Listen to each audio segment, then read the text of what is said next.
Nouvelle révélation sur l'attaque de l'ambassade israélienne au Caire. On apprend ce dimanche que les 6 gardes israéliens retenus à l'intérieur du bâtiment ont effectué des tirs de semonce pour éloigner la foule et ainsi éviter un lynchage. Au moment de l'attaque, les 6 hommes s'étaient recroquevillés derrière une porte blindée, ultime rempart sécurisé de l'ambassade.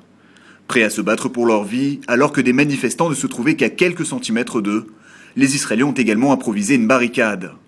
Ce réflexe leur a permis de tenir jusqu'à l'arrivée des commandos égyptiens venus les secourir. Solidaire de son allié américain, Israël a marqué ce dimanche le 10e anniversaire des attaques du 11 septembre. À l'occasion du traditionnel Conseil des ministres, Benjamin Netanyahou a rappelé que le monde entier se trouvait encore sous la menace terroriste. Le Premier ministre israélien a ajouté que l'islam radical, propagé en particulier par l'Iran, menaçait toujours la stabilité du Moyen-Orient, mais également celle de l'Europe et des États-Unis. Sur les quelques 3000 victimes du 11 septembre, 5 d'entre elles étaient de nationalité israélienne.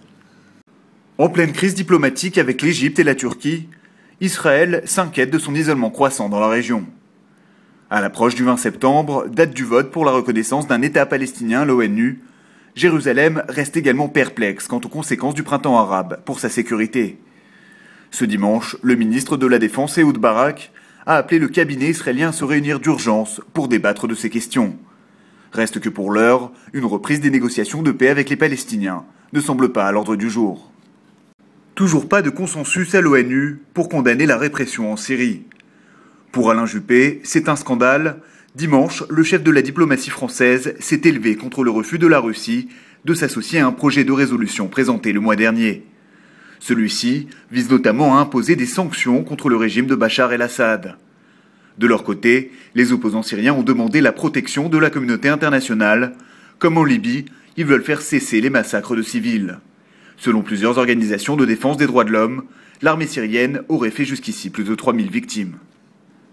L'agence de notation internationale Standard & Poor's vient de relever d'un niveau la note de la dette d'Israël. Raison invoquée, l'amélioration de la santé économique du pays. La note est assortie d'une perspective stable. Par conséquent, l'agence n'envisage pas de la modifier, ni dans un sens ni dans l'autre, à moyen terme. Le relèvement de la note effectué par Standard & Poor's résulte selon l'agence d'une croissance forte et d'une gestion prudente sur les dossiers macroéconomiques.